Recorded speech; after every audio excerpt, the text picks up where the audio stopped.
Hoje, o que eu gostava de partilhar com os irmãos, era um modelo de serviço.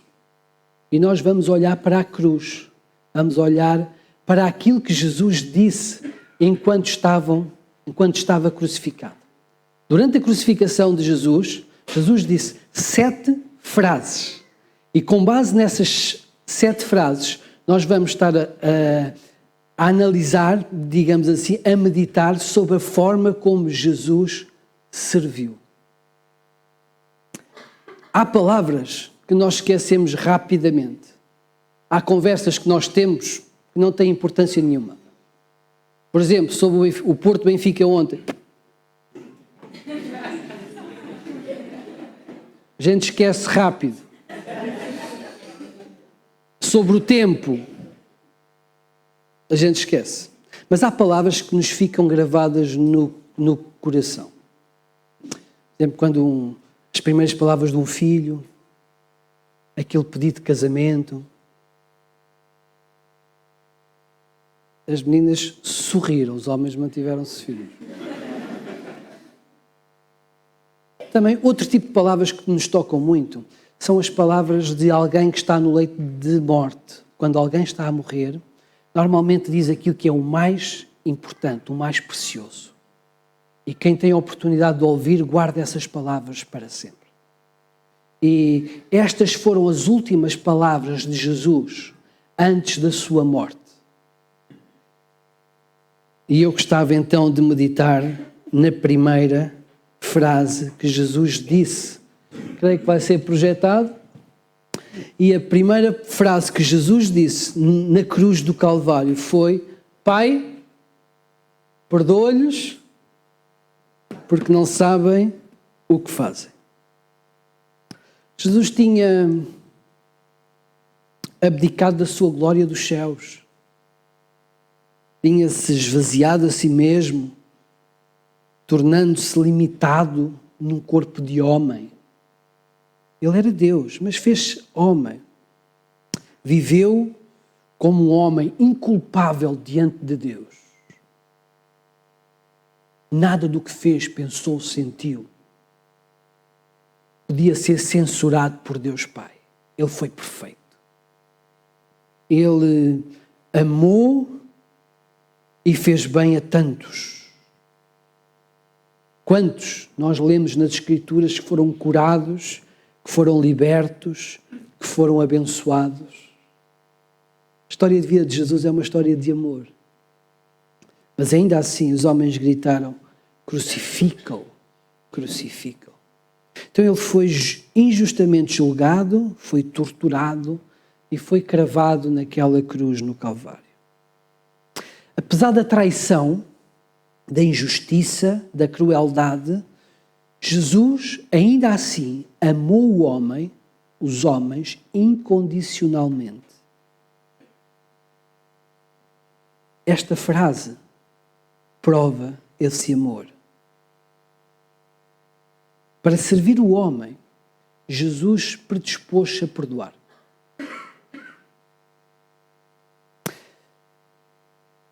Sabem que muitas vezes é injusto isto, mas é a realidade. Por vezes quem dá o melhor, quem se dispõe a servir, recebe o pior.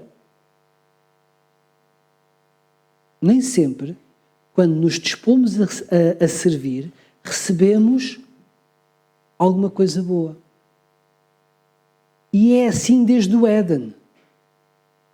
Deus deu o melhor a Adão e Eva e foi traído. Deus podia ter dito: bem, eu vou acabar já com a raça deles e vou criar outro universo. Mas porque Deus os amava, Deus decidiu perdoá-los e criou um plano de perdão para o homem. Jesus na cruz, quando estava crucificado, ele podia ter pedido aos anjos para o libertarem, mas estava um anjo para o fazer. Mas Jesus, ainda assim, naquelas circunstâncias, cravado naquela cruz, ele pede ao Pai que perdoasse aqueles que o tinham humilhado e torturado, traído. Foi fácil. Foi barato. Jesus assumiu o nosso prejuízo. Foi impagável. Foi impagável. Mas Ele assumiu o nosso pecado porque nos amou. Ele não queria beber aquele cálice. Ele diz, Pai, se for possível, passa de mim este cálice. Mas ainda assim, Ele tomou o cálice. Então, servir, tendo Jesus como modelo, é estar disposto a dar o melhor em qualquer circunstância. Mesmo que o fruto que recebamos não seja o melhor. Quem serve está disposto a dar, sem pensar em receber. Este é o modelo que nós encontramos nas Escrituras. A segunda frase que Jesus disse ou proferiu naquela cruz foi para um dos bandidos, aquele que estava à sua direita. E Jesus disse-lhe, em verdade te digo hoje estarás comigo no paraíso. Em verdade te digo, hoje estarás comigo no paraíso. E é muito curiosa esta frase. Jesus, crucificado entre dois bandidos, que no início ambos faziam pouco de Jesus. Mesmo cravados numa cruz, sentiam o desejo de fazer mal e de humilhar ao Senhor. Mas possivelmente porque o da direita ouviu a frase de Jesus, Pai, perdoa-lhes porque não sabem o que fazem. Possivelmente porque, olhando para a postura de Jesus na cruz, o seu amor mesmo sobre os seus inimigos, ele pôde perceber que aquilo não era um homem normal que estava naquela cruz, que de facto era o Filho de Deus. E então, ele pede-lhe, olha, lembra-te de mim quando vieres no teu reino. E Jesus diz, olha, ainda hoje estarás comigo no paraíso. Então, quando nós servimos em nome do Senhor, nós temos que estar conscientes que o Evangelho, a salvação é para todos. Mesmo para os bandidos. Mesmo para os piores dos piores. Zaqueu era um vigarista. Maria Madalena era uma possessa. Paulo era um terrorista que entrava na casa das pessoas e as matava. Todos eles foram alvos do amor de Cristo. Quando servimos em nome do Senhor, temos que ter a visão da salvação. Quando estava lá em Curitiba, visitava os departamentos e há um departamento, que é o Departamento de Comunicação. O Departamento de Comunicação fica debaixo do púlpito, nas CAFs. Só voluntários têm cerca de 150. Uma televisão, um trabalho fantástico. Pregam mais para fora da igreja do que para a igreja. Conseguem alcançar mais pessoas fora da igreja do que na própria igreja, e é uma igreja com 13.500 membros. E a pessoa estava-me a apresentar o trabalho e eu percebi que muitas vezes quem estava ali naquele local não assistia ao culto naquele templo lindíssimo, cheio de vitrais. Está lá embaixo. Eu perguntei-lhe, olha, porquê é que faz isto? Então a pessoa brilhou e disse, porque queremos que Jesus seja conhecido a todas as pessoas. Todas as pessoas conheçam o Senhor Jesus. Por outras palavras, queremos dar a conhecer a salvação a todas as pessoas. E aquilo é apenas um meio para que o Evangelho seja pregado. Porque, de facto, o Evangelho traz salvação. Então, quem serve ao Senhor deve compreender que o seu serviço pode ser dar uma oferta. dirigir uma reunião, trazer um pacote de leite para alguém necessitado, tocar um instrumento, cantar, dar uma escola bíblica, administrar a igreja ou pregar. Tudo isso deve ser feito com uma visão da eternidade, da glória de Deus e de dar Jesus conhecido a todos os povos. Porque só em Jesus há salvação. A terceira frase que Jesus disse na cruz revela o cuidado que alguém tem que ter quando está a servir ao Senhor. Jesus disse para a sua mãe Maria: eis aí o teu filho, e ao discípulo João, discípulo amado, eis aí a tua mãe. Jesus comissionou João a cuidar de Maria. E nós podemos estranhar, porque o Evangelho de Marcos 6,3 é-nos dito que José e Maria tinham outros filhos que podiam cuidar de Maria. Mas o que é facto é que os irmãos de Jesus só creram nele depois da ressurreição. A tradição diz-nos outras coisas. Diz-nos que a mãe de João é Salomé e Salomé era irmã de Maria, por isso João seria um primo, alguém chegado. Não sabemos isso. Sabemos que ele era um discípulo amado, íntimo, em quem Jesus confiava, e ele pede a João para cuidar de Maria e a Maria para cuidar de João. E isto dá-nos uma lição sobre ensino, porque quem quer servir ao Senhor tem que saber cuidar das pessoas, tem que se preocupar com as pessoas. A fé não é vivida isoladamente. Nós temos metáforas nas Escrituras que nos mostram isso. Por exemplo, aos Coríntios há a metáfora do corpo, quando todos nós somos um membro do corpo de Cristo. Uns têm uma função, outros têm outra. Lá em Efésios fala-nos da metáfora do edifício, a pedra angular que é Cristo, e todos nós somos pequenas pedras ou pequenos tijolos que devemos estar juntos uns aos outros para formar aquilo que é o edifício de Deus. Não há nas Escrituras nenhuma exortação para vivermos a fé isoladamente. As pessoas às vezes dizem assim: eu não vou à igreja, mas eu tenho a minha fé, eu faço as minhas rezas, as minhas orações, mas isso não está nas Escrituras. A única maneira de viver a fé, segundo a palavra de Deus, é sermos igreja, é crescermos uns com os outros, é cuidarmos uns dos outros, é edificarmos uns aos outros. E o que Jesus está a pedir a João é que ele cuide de Maria e que Maria cuide de João. Não há freelancers espirituais. E é pelo amor uns aos outros que as pessoas percebem quem é Jesus.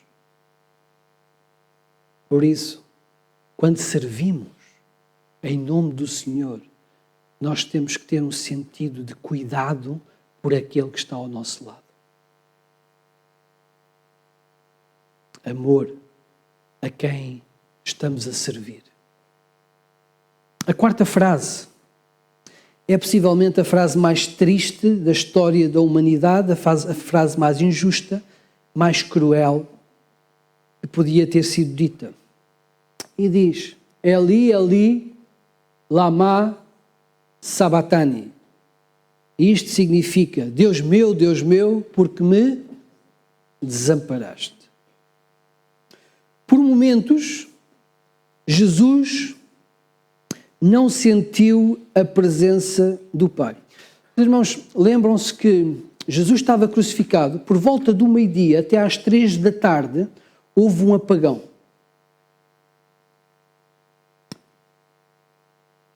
A luz passou a ser noite, o dia passou a ser noite, houve trevas, tudo escuro.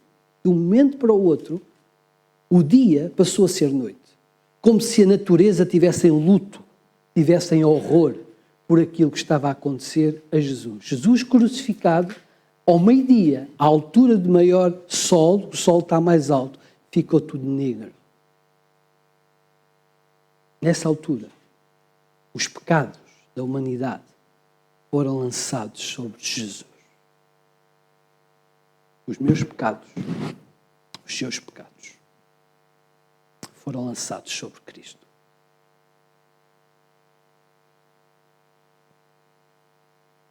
E algo novo acontece na história da eternidade. Jesus, que é um com o Pai, ele não sente a presença do Pai.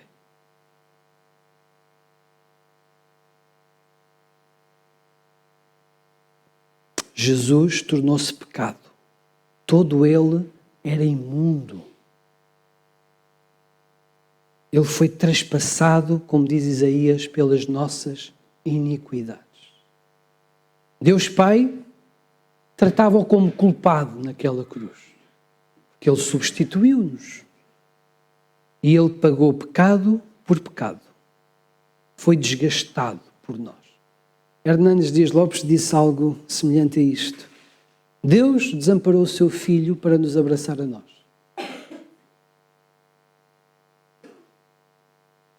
Servir ao Senhor muitas vezes é difícil, é amargo, é doloroso. Há luta espiritual, há sofrimento espiritual que desgasta quem está na linha da frente.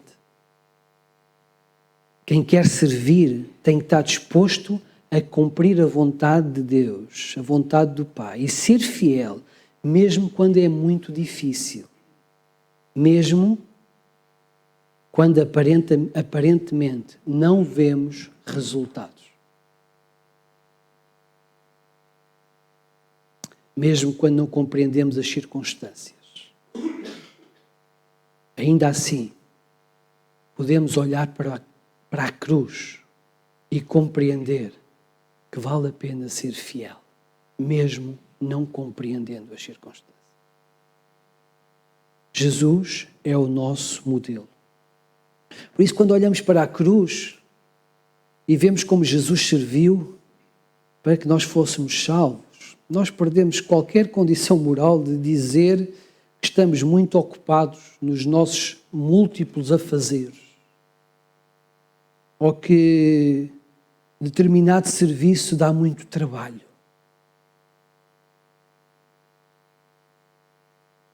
Quando o modelo é Jesus, nós podemos dizer como Paulo, em nada considero a vida preciosa para mim mesmo, contando que complete a minha carreira.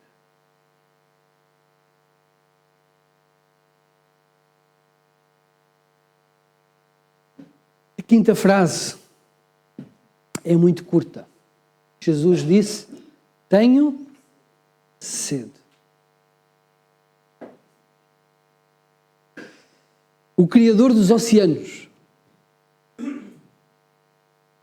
encontrava-se cravado de uma cruz com a língua colada ao céu da boca. Estava profetizado que ia ser assim. Salmo 22,15 diz, secou-se o meu vigor como um caco de barro e a língua se me apega ao céu da boca, assim me deitas no pó da morte. Salmo messiânico. E no Salmo 69,21 diz, por alimento me deram fel e na minha sede me deram vinagre a beber. Jesus fez homem, deu-se por nós no limite das suas capacidades humanas. Sofreu privação daquilo que lhe era mais necessário para nos servir, para nos dar a salvação. E ainda assim, na falência do seu corpo, quando as suas necessidades básicas, mais profundas,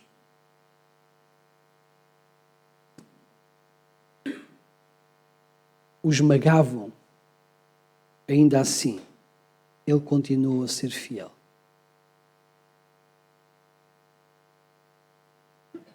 O Evangelho de Mateus diz, deram-lhe a beber vinagre misturado com fel, mas ele, provando-o, não o quis beber.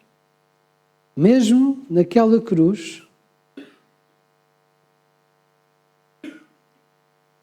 continuando a ser maltratado, quando nem um pouco de água lhe deram para beber. Jesus, em sofrimento agonizante, continuou a ser fiel ao Senhor.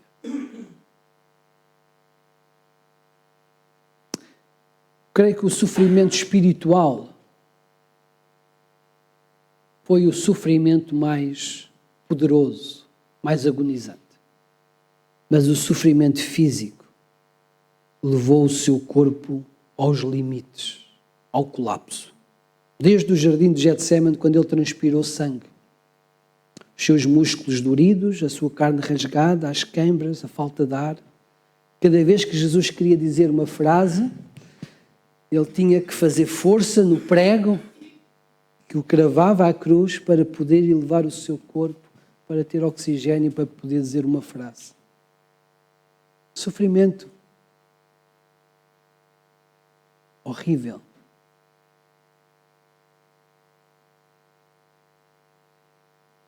Aquela sede podia ser nossa. Ele desgastou-se para nos servir. Dificilmente algum de nós sofrerá o que Jesus sofreu para que a vontade de Deus fosse feita. Isto ajuda-nos também a pensar no serviço, que às vezes o sofá impede-nos de servir. Às vezes pode ser o computador ou a novela.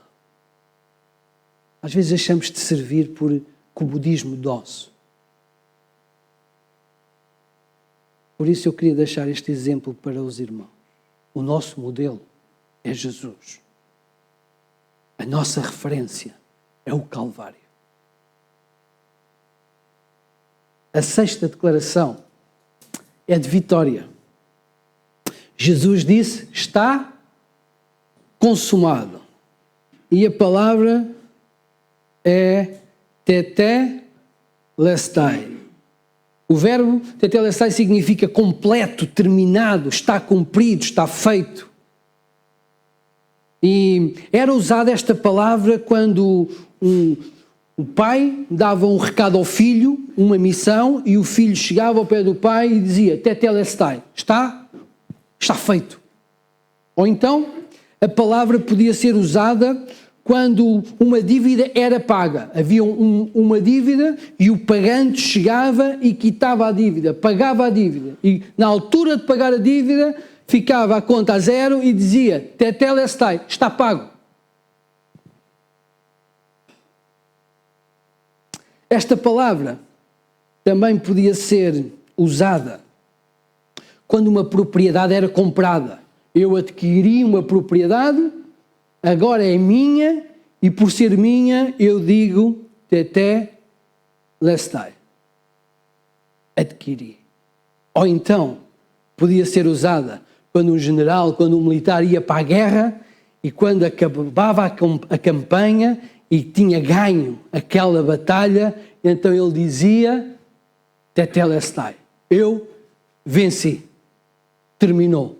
Ganhei. E é exatamente essa palavra que Jesus profere. Depois de todas aquelas horas de sofrimento, ele diz, está consumado. Eu venci. Então, servir ao Senhor é ter a consciência que lutamos do lado do mais forte. Que a vitória é de Deus, já foi conseguida. Que a cabeça da serpente foi esmagada. E que um dia estaremos ao seu lado, na glória, porque Ele venceu. Venceu sobre principados e potestades. Servir é estar arregimentado ao exército de Deus. E a última frase diz, Pai, é uma declaração de que o seu sacrifício foi aceite, que a sua missão foi cumprida.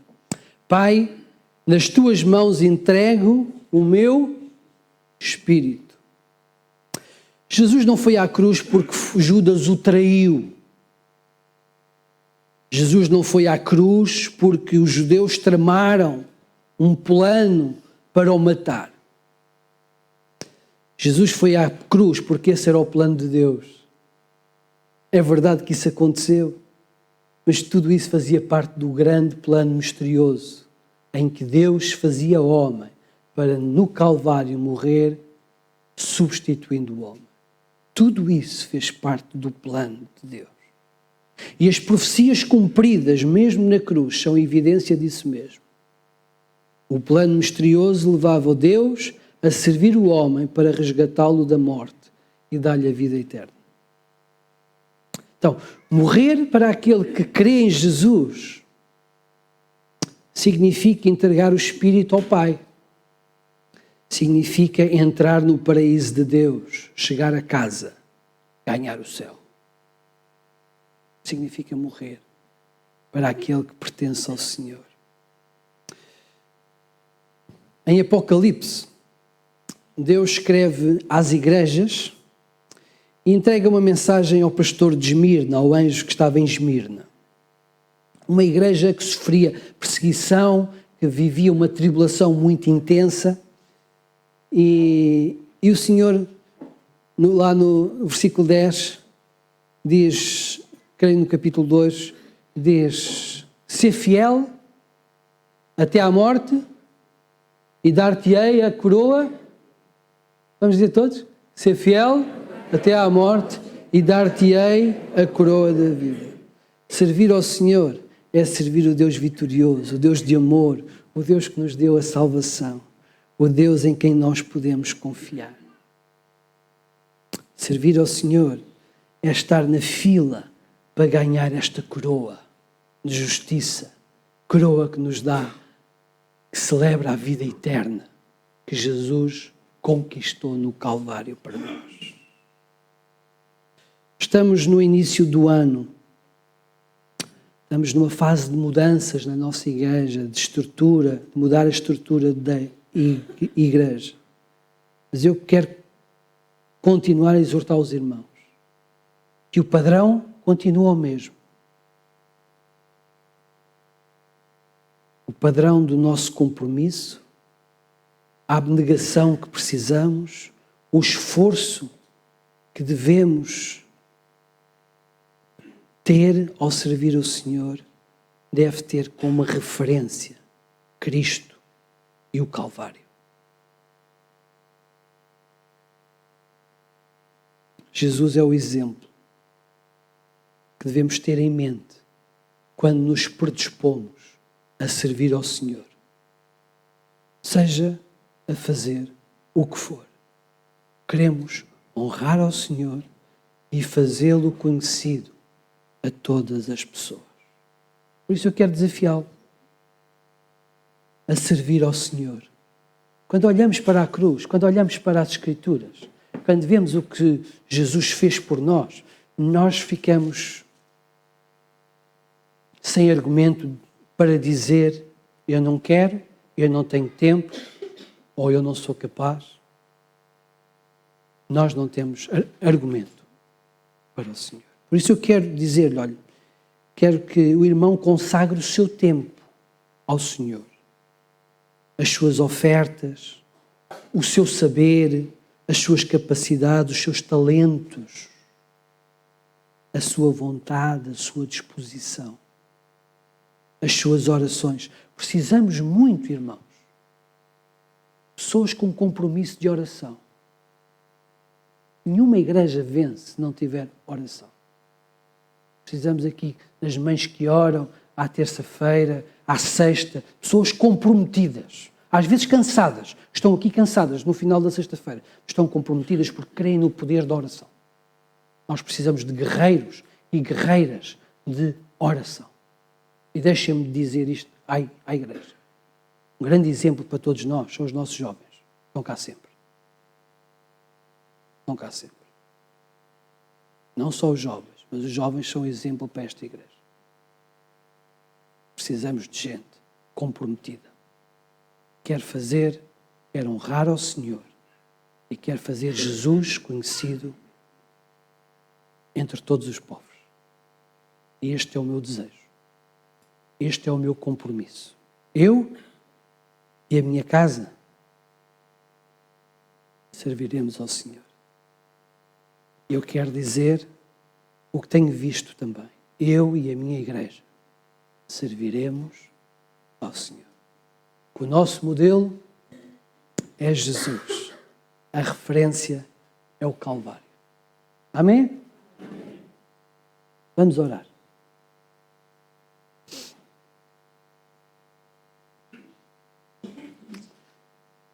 Quando olhamos, Senhor, para o que Tu fizeste por nós, não tinhas que o fazer, Senhor. Foste àquela cruz, mas não tinhas que o fazer. Tu és Deus Criador, poderoso, excelso, Senhor. Tu és